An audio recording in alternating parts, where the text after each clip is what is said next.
अगर तुझे मेरी दोस्ती का वास्ता है, दोस्त, मेरी दोस्ती की कसम है तुझे, अगर तू पांडवों का शीश ना लाए, दोस्ती की सौगंध है जाओ। और आज द्रोण पुत्र दौड़ा दौड़ा भागा गया, तब तक वहां पर बिहारी जी ने रचना कर दी, जाको राखे साइया मार सके न कोई। पूरा जग भी बैरी हो जाए और अगर भगवान की कृपा है तो कोई नहीं मार सकता। आज पांडवों से भगवान कह रहे हैं चले क्या कि कहां? अरे भोजन कर लिया है, रात्रि कालीन का समय, कुछ टहला करो, भोजन चाहिए सदपदम बच्चे। भोजन करने के बाद 100 कदम चलना चाहिए, तो पेट में भोजन किया गया जो भोजन है वो पचेगा। आओ भ्रमण पर चलते हैं। पांचों पांडव सहित द्रौपदी के साथ आज भगवान यात्रा पर निकल गए हैं, रात्रि कालीन समय है और पांचों पांडवों के जो पुत्र हैं वो कक्ष में सो रहे हैं। द्रोणपुत्र आया और द्रोणपुत्र ने विचार किया कि पांचों पांडव तो सो रहे हैं, मार दो। सोते हुए का गला काट करके निर्दयी पापी ले गया। एक जगह साहब, कहना नहीं चाहूंगा प्रदेश का नाम, लेकिन आप समझ जाएंगे, एक सज्जन हमें एक जगह ले गए। आज से 3-4 वर्ष पुरानी बात है, आपको नजदीक की जगह है, कहीं भी ले गए, मान लो बिहार में, मध्य प्रदेश में, राजस्थान में, कहीं भी हो सकता है। एक मैया मिली, बहुत दिनों से मोबाइल से बातचीत चल रही थी, महाराज जी पधार हैं पधार हैं पधार हैं पधार हैं। एक मैया मिली, 2 मैया थी, दोनों बहनें, बोले चाय पानी आई, चाय पानी दूध पिया। हमने कहा क्या हुआ? जेल में है। हमने कहा क्यों? महाराज कच्छु नहीं करो इनमें। हमने कहा क्या नहीं किया? एक लड़का सुबह सुबह वो बोलो है कहा कि नहीं है, तो उन्होंने कहा कि फिर इन्हें हमने उसकी तस्वीर बताई तो उन्होंने कहा कि जो तो सुपारी लेके तो फिर क्या था महाराज जी? वहां की तस्वीर इनने देखा ही नहीं। 2-4 दिन बाद, 8-10 दिन बाद समारोह में जे गए वो लड़का भी थो, सामने आमने हुआ, इनसे तो चाकू निकल गया बस हाथ से महाराज जी। अगर जे नहीं मारते बाए तो वो इनको मार दे तो महाराज जी चाकू भूख को उन्हें मार डालो, इन्हें कच्चू नहीं करो, इन्हें कच्चू।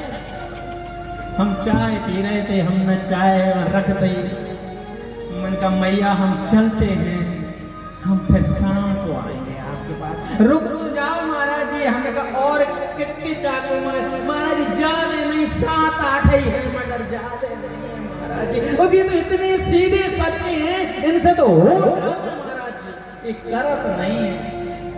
वाह रे, ऐसे निर्दयी और पापी लोग हैं संसार में, जो दूसरों की दया नहीं जानते, हिंसा में जिन्हें भरोसा है। आज द्रोण पुत्र ऊंची जाति में, ब्राह्मण कुल में जन्मे, हिंसा कर रहा है, 5-5 मर्डर, 5-5 हत्याएं कर करके ले गया और दुर्योधन के सामने रख दिया। मित्र, मेरे दोस्त, मेरे यार, मैं लेकर के आ गया हूं पांचों पांडवों के शीश। और जैसे ही चादर हटाई तो आज दुर्योधन बहुत हंसा। जो गरजते थे आज वो मेरे सामने शीश पड़े, और जैसे ही चादर हटाई देखा कि 5 पांडव नहीं हैं, वो तो पांचों पांडवों के पुत्र हैं। बहुत रोने लगा, तूने तो मुझे निर्वंश बना दिया, अब पिंडदान कौन करेगा? अब तो मेरे तर्पण करने वाला भी नहीं बचा रे। बहुत रोया, रोते रोते प्राण पखेरु उड़ गए। सज्जनों, उस मां से पूछिए जिस मां का एक बेटा मर जाए अकाल मृत्यु में, किसी एक्सीडेंट में कोई वध कर दे, कोई मर्डर कर दे, उस मां के हृदय से पूछिए, उस मां कैसी बेचैन होगी। आज द्रौपदी के 5-5 पुत्र मारे गए हैं, बच्चे हैं। कुरही की क्रंदन करने लगी, कुरही की भांति रोने लगी। धड़ा अलग पड़े हैं, लहू लोहान है, रो रही है, मेरे बेटों को किसने मारा, इन बेटों ने किसका बिगाड़ा तारे क्या। धर्मराज समझा रहे हैं, अर्जुन समझा रहे हैं, नकुल सहदेव भीम सब समझा रहे हैं, द्रौपदी दया की अवतार है लेकिन नहीं मान रही है, बहुत रो रही है। हे माधव, हे कन्हैया, तूने भी हमारी रक्षा नहीं की बेटों की, तू भी निर्दयी बन गया रे, मेरे बेटों को किसने मार डाला। तब तक उस सैनिकों ने आकर के कहा कि द्रोण पुत्र अश्वत्थामा को हमने कक्ष की ओर आते हुए देखा था, शायद उन्होंने मारा होगा। अर्जुन दौड़ पड़े, ढूंढ करके लाऊंगा मैं उसको, पापी को, दुरात्मा को। और अर्जुन दौड़ करके अश्वत्थामा को पकड़ करके लाए। कैसे लाए? पशु की भांति लाए हैं, जैसे किसी की बलि देने के लिए उसके बाल पकड़ करके लाते हैं, ऐसे पकड़ करके लाए हैं। आज भरी समाज के सामने अश्वत्थामा को ला करके खड़ा कर दिया और कह रहे हैं, बताओ कन्हैया, अरे द्वारकाधीश, इसे कौन सा दंड दें? क्यों? ऊंचे निवास नीचे कर तोती, देखे न सकय पराए विभूति, देख न सकय पराए विभूति।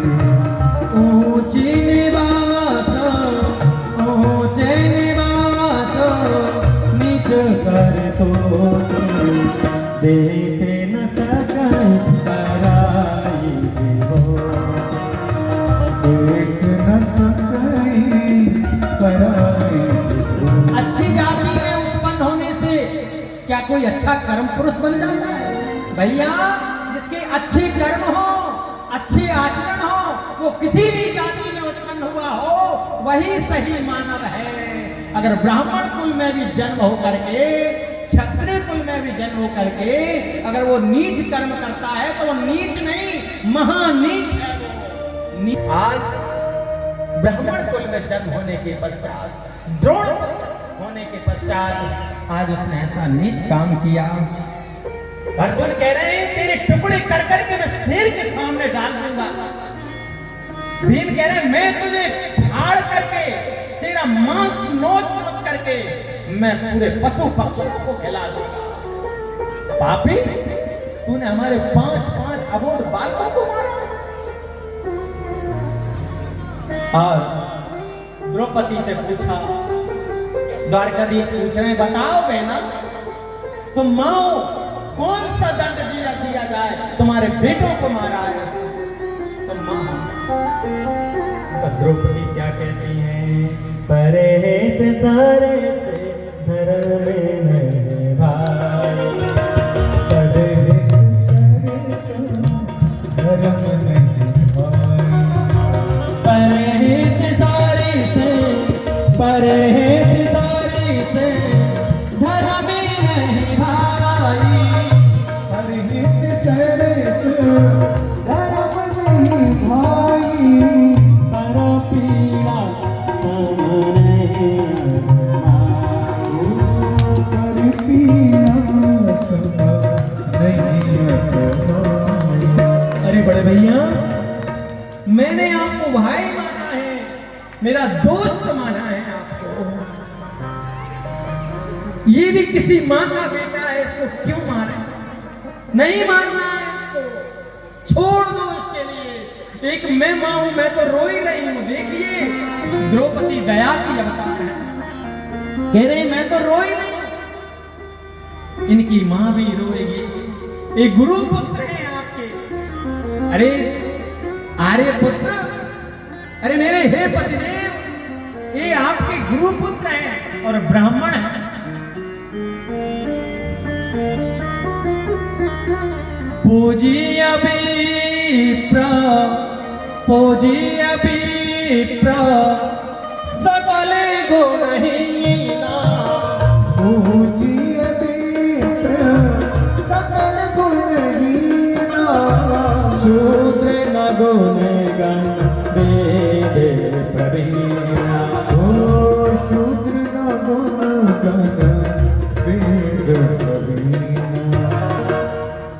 2014 में ऐसी आस्था पर कथा चल रही थी मध्य प्रदेश के नडेरन क्षेत्र से। दिल्ली से फोन आया, नंबर चल रहा था कि महाराज जी मैं पूरे नगर का अध्यक्ष हूं। तो हमने कहा, रात्रि का फोन था, क्यों कि आपका नंबर मैंने पता करके फोन लगाया, आप कह रहे हैं कि शूद्र न गुणगण वेद प्रवीण। हमने कहा तुलसीदास जी से जाके मिलो भैया, हमने थोड़ी रामायण में लिखी है, तो तुलसीदास जी ने लिखा है। तुम कब से कथा सुन रहे हो? तो उन्होंने कहा कल पूरी कथा सुनी हमने आपकी। तो हमने कहा कि हमने कहा था कि भगवान को तुलसी चढ़ाना, तुमने चढ़ाई कि नहीं चढ़ाई? हमने कहा था कि भगवान को घर में भोग लगवाना, लगवाया कि नहीं लगवाया? तो फिर जब 2 बातें नहीं मानी तो तीसरी बात क्या है? बोले कि नहीं मैं आप पर केस कर दूंगा। मैंने कहा कर दो FIR, कोई दिक्कत नहीं है। बोले कि महाराज जी इसका उत्तर देना होगा, तो उनके ले लीजिए, कल की कथा में उत्तर देंगे। तो वो वहां सुनाया था, वो यहां सुनाते हैं आपको। शूद्र किसे कहते हैं? रामायण में शूद्र की व्याख्या बड़ी की गई है। शूद्र को सेवक कहा गया है। शूद्र कोई जातिबद्ध शब्द नहीं है। मैं भी शूद्र हूं। अगर मैं किसी की नौकरी करता हूं, किसी के घर चाकरी करता हूं, चाहे प्राइवेट सेक्टर में चाहे गवर्नमेंट सेक्टर में, मैं अगर सेवक हूं मैं शूद्र हूं। और दूसरी बात, हर प्राणी हर मानव में चारों वर्ण विराजमान है। जब हम प्रातःकाल उठ करके स्नान करके भगवान की पूजा करते हैं तो हम ब्राह्मण हैं। जब हम अपने परिवार की रक्षा के लिए हथियार उठाते हैं तो हम क्षत्रिय हैं। और जब हम परिवार के पालन पोषण के लिए धन कमाते हैं तो हम वैश्य हैं। और जब परिवार की हम सेवा के लिए तन समर्पित करते हैं तो हम शूद्र हैं। चारों वर्ण हर प्राणी में मौजूद हैं प्यारे। इसलिए ये घटिया मानसिकता है लोगों की। आज मैया कह रही है ये ब्राह्मण है, इसे छोड़ दो। पूजिए विप्र सकल गुण, छोड़ दो इसके। क्योंकि अगर ब्राह्मण से आज कहा गया है यदा देवेषु वेदेषु गोषु विप्रेषु साधु। सज्जनों, कितने माँ बाप हैं जिन्होंने अपने बच्चों को बताया कि अयोध्या में भगवान राम के पिताजी दशरथ थे, भगवान राम की माता कौशल्या। कितने माँ बाप ये ब्राह्मण ही हैं, ये साधु संत ही हैं जो बड़ी बड़ी मंचों से, छोटे मंचों से ये शिक्षा अनादिकाल से देते आ रहे हैं कि भैया भगवान राम के पिताजी हैं, ऐसे मार्गों से चलो, धर्म का मार्ग करो, भजन करो। तो जो दूसरों को सदमार्ग दिखाए वही ब्राह्मण है। अकेली ब्राह्मण जाति में जन्म लेने से ब्राह्मण नहीं हो जाता। जो दूसरों को सदमार्ग दिखाए, दूसरों की मदद करे, भगवान की भक्ति का रास्ता दिखाए, वही ब्राह्मण है। इनको छोड़ दो, ये ब्राह्मण हैं। और वेदों के प्रति, ब्राह्मणों के प्रति, सनातन के प्रति, धर्म के प्रति जो बैर करने वाले हैं, समझ लो ये वेद का श्लोक क्या कह रहा है। यदा देवेषु वेदेषु गोषु विप्रेषु साधु से धर्मे मयि चाह। श्लोक कह रहा है जो वेद के प्रति, धर्म के प्रति, रामायण के प्रति, ब्राह्मणों के प्रति, साधुओं के प्रति, संतों के प्रति बैर की बात करे, उनसे बैर करे, उनसे दुश्मनी करे, समझ लो भैया उसके मिटने के दिन आ गए हैं, बर्बादी के दिन चालू हो गए हैं।